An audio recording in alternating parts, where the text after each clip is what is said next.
Hello दोस्तों। मैं आपका दोस्त अभिषेक स्वागत करता हूं आपका आपके अपने शिक्षक परिवार टैट वाला के यूट्यूब प्लेटफॉर्म पर। और उम्मीद करता हूं कि आप सब मस्त, जबरदस्त और जिंदाबाद होंगे। तो दोस्तों, आज है हमारा एनसीईआरटी सीरीज का हिस्ट्री का अध्याय नंबर 7, राज्य से साम्राज्य। तो दोस्तों, अगर सी टेट को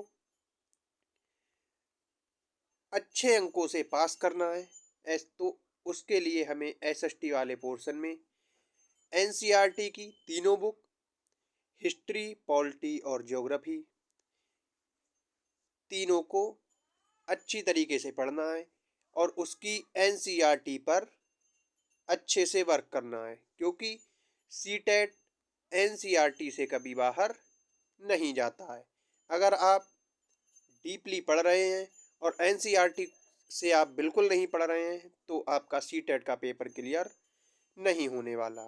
तो इसीलिए सबसे ज़्यादा फोकस एनसीईआरटी पर कीजिए और प्रीवियस ईयर क्वेश्चन को रिवाइज कीजिए जो अब तक पूछे गए हैं। तो चलिए क्लास की शुरुआत करते हैं और एनसीईआरटी पढ़ने के लिए क्लास को पूरा लास्ट तक जरूर देखिएगा।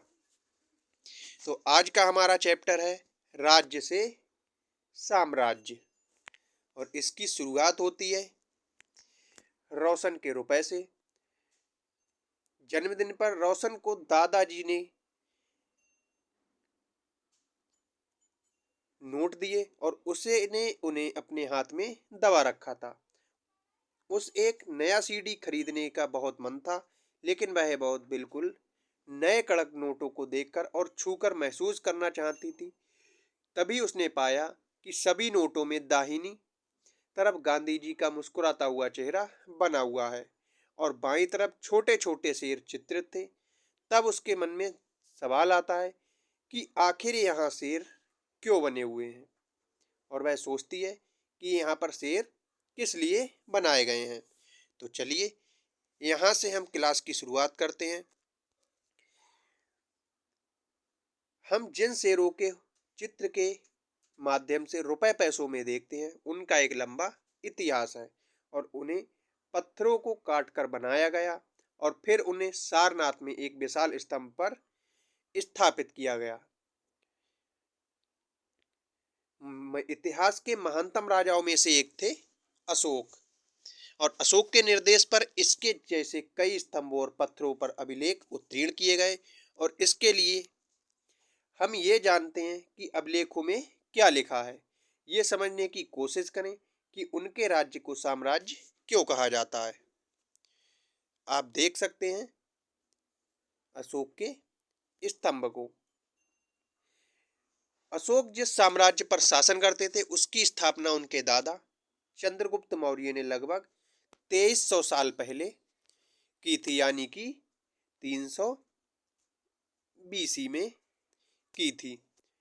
चाणक्य या कौटिल्य नाम के एक बुद्धिमान व्यक्ति ने चंद्रगुप्त मौर्य की बहुत ही सहायता की थी और उसी की वजह से चंद्रगुप्त मौर्य ने मौर्य साम्राज्य की स्थापना की थी। चाणक्य के कई विचार हमें अर्थशास्त्र नाम की किताब में मिलते हैं। साम्राज्य में बहुत से नगर थे और इनमें साम्राज्य की राजधानी पाटलिपुत्र, उज्जैन और तक्षशिला जैसे नगर प्रमुख थे। तक्षशिला उत्तर पश्चिम और मध्य एशिया में पड़ता है। वंश एक ही परिवार के कई सदस्यों के एक के बाद एक राजा बनते थे और उन्हें एक ही वंश का कहा जाता है। मौर्य वंश में तीन महत्वपूर्ण राजा हुए, जिसमें सबसे पहले चंद्रगुप्त मौर्य, उनका बेटा बिंदुसार और उनका बेटा बिंदुसार का पुत्र यानी कि अशोक।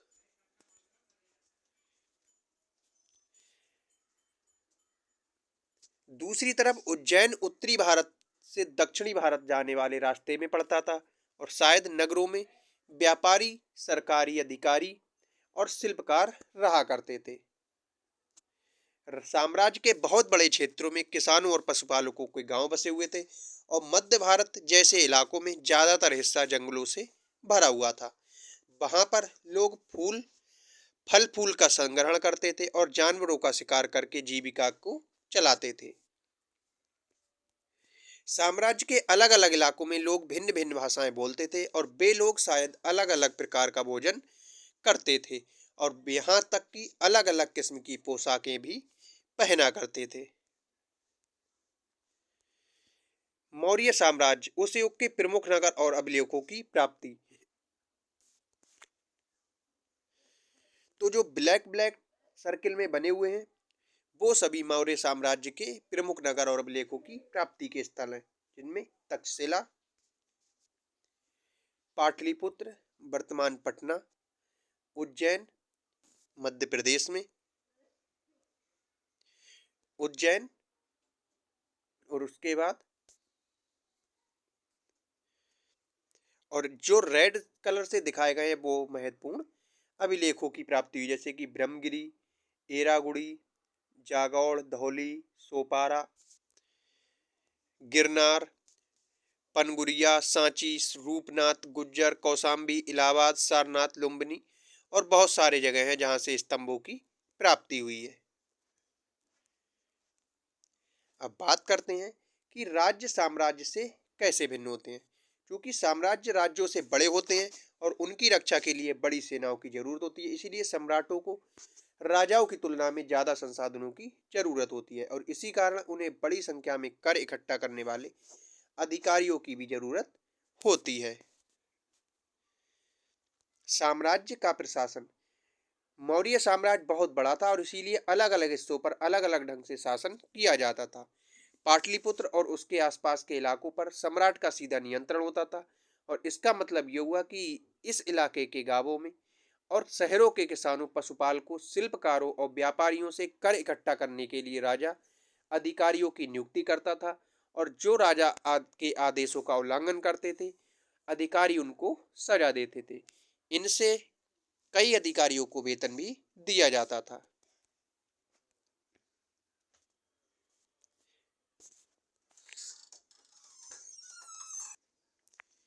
संदेशवाहक एक जगह से दूसरी जगह घूमते रहते थे और राजा के जासूस अधिकारियों के कार्यकलाप पर नजर रखते थे। इन सब के ऊपर था सम्राट, जो राज परिवार एवं वरिष्ठ मंत्रियों की सहायता से सब पर नियंत्रण रखता था। मौर्य साम्राज्य के भीतर कई छोटे क्षेत्र या प्रांत थे और इन पर तक्षशिला या उज्जैन जैसी प्रांतीय राजधानियों की से शासन किया जाता था। कुछ हद तक पाटलिपुत्र इन क्षेत्रों पर नियंत्रण रखा जाता था और अक्सर राजकुमारों को वहां का राज्यपाल या गवर्नर बनाकर भेजा जाता था, लेकिन ऐसा लगातार लगता है कि इन जगहों पर स्थानीय परंपरा और नियमों को ही माना जाता होता। प्रादेशिक केंद्रों के बीच विस्तृत क्षेत्र थे। इनके इलाकों में मौर्य शासक सिर्फ मार्गों और नदियों पर नियंत्रण रखने की कोशिश करते थे, जो कि आवागमन के लिए बहुत महत्वपूर्ण थे। यहाँ से उन्हें जो भी संसाधन का और भेंट के रूप में मिलते थे उसे इकट्ठा कर लिया जाता था। उदाहरण के लिए अर्थशास्त्र में यह लिखा है कि उत्तर पश्चिम कंबल के लिए दक्षिण भारत सोने और कीमती पत्थरों के लिए प्रसिद्ध था। संभव है कि संसाधन नजराने के रूप में इकट्ठे किए जाते थे और अंत में जंगल वाले इलाके आते थे और वहां रहने वाले लोग काफी हद तक स्वतंत्र रहते थे। उनसे यह उम्मीद की जाती थी कि वे मौर्य पदाधिकारियों को हाथी, लकड़ी, मधु, मोम जैसी चीजें ला कर दें। नजराना। जहां कर नियमित ढंग से इकट्ठे किए जाते थे, वहीं नजराना अनियमित रूप से जब भी संभव हो इकट्ठा किया जाता था। ऐसे नजराने विविध पदार्थों के रूप में प्रायः ऐसे लोगों से लिए जाते थे जो स्वेच्छा से इसे देते थे। राजधानी में सम्राट। मेगस्थनीज चंद्रगुप्त के दरबार में पश्चिम एशिया के यूनानी राजा सेल्यूकस निकेटर का राजदूत था और मेगस्थनीज ने जो कुछ देखा उसका विवरण दिया। सम्राट का जनता के सामने आने के अवसरों पर शोभा यात्रा के रूप में जश्न मनाया जाता था और उन्हें एक सोने की पालकी में ले जाया जाता था। उनके अंगरक्षक सोने और चांदी से अलंकृत हाथियों पर सवार रहते थे और कुछ अंगरक्षक पेड़ों को लेकर चलते थे। इन पेड़ों पर प्रशिक्षित तोतों का एक झुंड रहता था और जो सम्राट के सिर के चारों तरफ चक्कर लगाता था। राजा सामान्यतः हथियारबंद महिलाओं से घिरे रहते थे और वे हमेशा इस बात से डरे रहते हैं कि कहीं उनकी कोई हत्या करने की कोशिश ना करे, और उनके खाना खाने के पहले खास नौकर खाने को चखते थे और वे लगातार 2 रात या एक ही कमरे में नहीं सोते थे। पाटलिपुत्र या पटना के बारे में, यह एक विशाल और खूबसूरत नगर है और यह एक विशाल प्राचीर से घिरा हुआ है जिसमें 570 बुर्ज और 64 द्वार पाए गए। 2 और 3 मंजिला वाले घर लकड़ी और कच्ची ईंटों से घर बने हुए हैं और राजा का महल भी काठ से बना हुआ है जिसे पत्थर की नक्काशी से अलंकृत किया गया है। ये चारों तरफ से उद्यानों और चिड़ियों के लिए बने बसेरों से घिरा हुआ है। अशोक एक अनोखा सम्राट। अशोक मौर्य वंश का सबसे प्रसिद्ध शासक था और वह ऐसे पहले शासक थे जिन्होंने अभिलेखों द्वारा जनता तक अपने संदेशों को पहुंचाने की कोशिश की, और अशोक के ज्यादातर अभिलेख प्राकृत और ब्राह्मी लिपि में लिखे हुए हैं। अशोक का कलिंग युद्ध। कलिंग तटवर्ती उड़ीसा का प्राचीनतम नाम है और अशोक ने कलिंग को जीतने के लिए एक युद्ध लड़ा, लेकिन युद्ध जनित हिंसा और खून खराबा को देखकर उन्हें युद्ध से भी तृष्णा हो गई और उन्होंने निर्णय लिया कि वे भविष्य में कभी भी युद्ध नहीं करेंगे, क्योंकि कलिंग युद्ध में बहुत ही ज्यादा लोग मारे गए थे और उसी को देखकर अशोक ने यह निश्चय किया कि वह अब भविष्य में कभी भी युद्ध नहीं लड़ेंगे।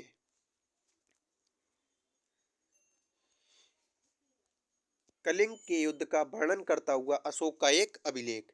अपने एक अभिलेख में अशोक ने ये बात कही कि राजा बनने के 8 साल बाद मैंने कलिंग विजय की। लगभग 1.5 लाख लोग बंदी बना लिए और 1 लाख से ज्यादा लोग मारे गए। इसे इससे मुझे अपार दुख हुआ। जब किसी स्वतंत्र देश को जीता जाता है तो लाखों लोग मारे जाते हैं और बहुत सारे लोग बंदी बनाए जाते हैं। इसमें ब्राह्मण और श्रमण भी मारे जाते हैं, और जो लोग अपने सगे संबंधियों मित्रों को बहुत प्यार करते हैं तथा दासों और मृतकों के प्रति दयावान होते हैं, वे भी युद्ध में या तो मारे जाते हैं या अपने प्रियजनों को खो देते हैं। इसीलिए मुझे पश्चाताप हो रहा है। अब मैंने धम्म पालन करने एवं दूसरों को इसकी शिक्षा देने का निश्चय किया है।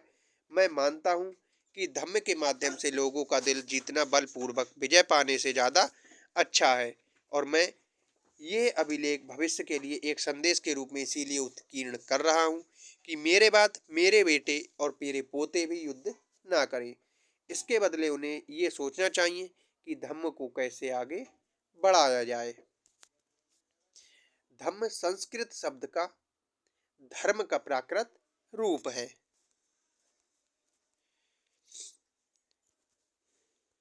अशोक का धम्म क्या था?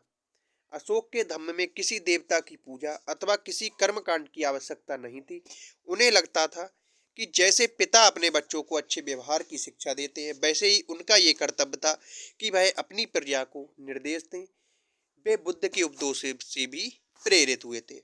ऐसी कई समस्याएं थीं जिनके लिए हमें संवेदना थी, और उनके साम्राज्य में अलग अलग धर्मों को मानने वाले भी लोग थे और इससे कई बार टकराव पैदा हो जाता था।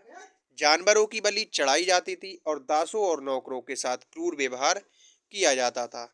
इसके अलावा परिवार में व पड़ोसियों के बीच झगड़े होते रहते थे, और अशोक ने यह महसूस किया कि इन सब समस्याओं का निदान उनका कर्तव्य है। इसीलिए उन्होंने धम्म महामात्र नाम के अधिकारियों की नियुक्ति की जो जगह जगह जाकर धम्म की शिक्षा दिया करते थे। इसके अतिरिक्त अशोक ने अपने संदेश कई स्थानों शिलाओं और स्तंभों पर गुदवा दिए थे और अधिकारियों को यह निर्देश दिया कि वे राजा के संदेश को उन लोगों को पढ़कर सुनाएं जो खुद पढ़ लिख नहीं सकते। अशोक ने धम्म के विचारों को प्रसारित करने के लिए सीरिया, मिस्र, ग्रीस में अपने दूत भेजे और अपने पुत्र महेंद्र और पुत्री संघमित्रा को इसी कार्य के हेतु श्रीलंका भेजा था। उन्होंने सड़कें बनवाई, कुएं खुदवाए और विश्राम गृह भी बनवाए थे, और इसके अतिरिक्त उन्होंने मनुष्यों व जानवरों की चिकित्सा की भी व्यवस्था की थी। अपनी प्रजा के लिए अशोक का संदेश। लोग विभिन्न अवसरों पर अनुष्ठान करते हैं। उदाहरण के लिए जब वे बीमार होते हैं, जब उनके बच्चों का विवाह होता है, बच्चों के जन्म पर, और जब यात्रा शुरू करते हैं तब वे तरह तरह के अनुष्ठान करते हैं। ये कर्मकांड किसी के काम का नहीं है। इसके बदले यानी दूसरी रीतियों को माने तो वह ज्यादा फलदायी होंगी। और ये अन्य प्रकार की रीतियां हैं: अपने दासों और नौकरों के साथ अच्छा व्यवहार करना, बड़ों का आदर करना, और सभी जीवों पर दया करना, ब्राह्मणों तथा श्रमणों को दान देना, और अपने धर्म की प्रशंसा या दूसरे के धर्म की निंदा करना, दोनों ही बातें गलत हैं।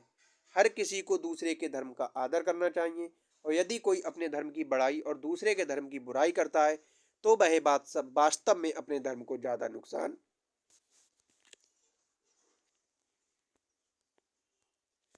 पहुंचा रहा है। इसीलिए हर किसी को दूसरे के धर्म के प्रमुख विश्वास को समझने की कोशिश करते हुए उनका आदर करना चाहिए। ब्राह्मी लिपि आधुनिक भारत की ज्यादातर लिपियां पिछले सैकड़ों वर्षों में ब्राह्मी लिपि से ही उत्पन्न हुई हैं।